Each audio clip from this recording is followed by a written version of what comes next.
Bismillahirrahmanirrahim. Assalamualaikum warahmatullahi wabarakatuh. Nama saya Angguni Jayanti, NPM 2051040412, kelas F, Prodi Manajemen Bisnis Syariah, Fakultas Ekonomi dan Bisnis Islam dari Universitas Islam Negeri Raden Intan Lampung. Akan membawakan materi yang berjudul tentang sholat wajib dan macam-macam sholat sunnah. Ini ada syarat-syarat sholat. Berikut ini adalah syarat-syarat sah untuk melaksanakan sholat. Yang pertama, harus beragama Islam. Yang kedua, sudah balik dan berakal. Yang ketiga, suci dari hadas atau najis. Yang keempat, suci seluruh anggota badan, pakaian, dan tempat. Yang kelima, menutup aurat. Bagi laki-laki auratnya antara pusar sampai lutut, sedangkan wanita auratnya seluruh badan kecuali muka dan kedua telapak tangan. Yang keenam, telah memasuki waktu yang sudah ditentukan untuk masing-masing sholat. Yang ketujuh, menghadap kiblat. Yang kedelapan, mengetahui mana yang rukun dan mana yang sunnah.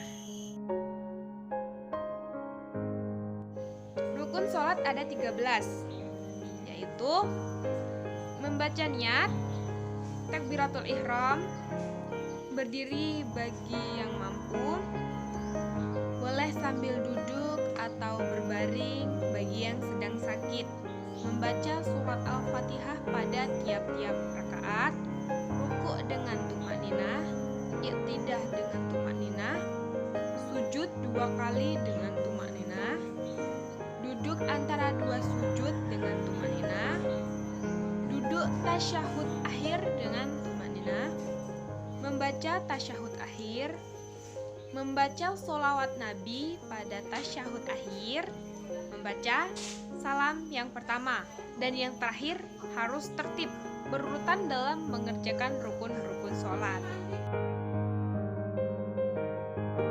Hikmah sholat.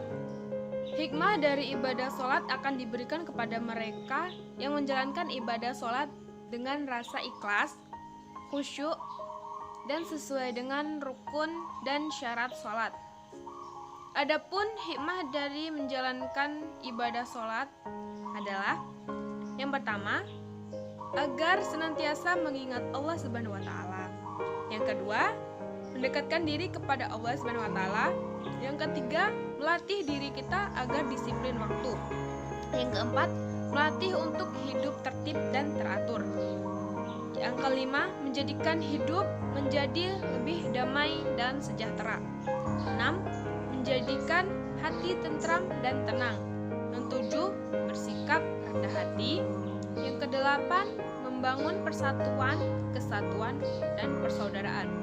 Yang kesembilan, menjauhkan diri dari perbuatan dosa dan tercela. Yang 10, hidup menjadi rukun dan damai. Selanjutnya, macam-macam sholat sunnah. Yang pertama ada sholat jamaah. Yang kedua adalah sholat rawatib. Sholat rawatib adalah sholat sunnah yang dikerjakan sebelum dan sesudah sholat wajib. Yang ketiga ada sholat duha. Sholat duha adalah salah satu sholat sunnah yang memiliki keutamaan yang luar biasa.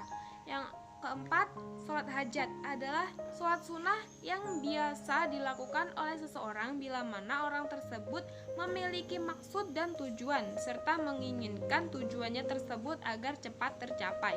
Yang kelima ada sholat tahajud. Sholat tahajud dikerjakan sesudah tidur. Jadi, jika ingin melaksanakan sholat tahajud harus tidur terlebih dahulu. Yang keenam, sholat witir. Biasa disebut sebagai sholat penutup malam. Hal ini disebabkan karena sholat ini boleh dilaksanakan setelah sholat isya, setelah sholat tarawih, dan sebelum subuh. Dan sebelum sholat subuh. Untuk yang ketujuh, sholat tarawih.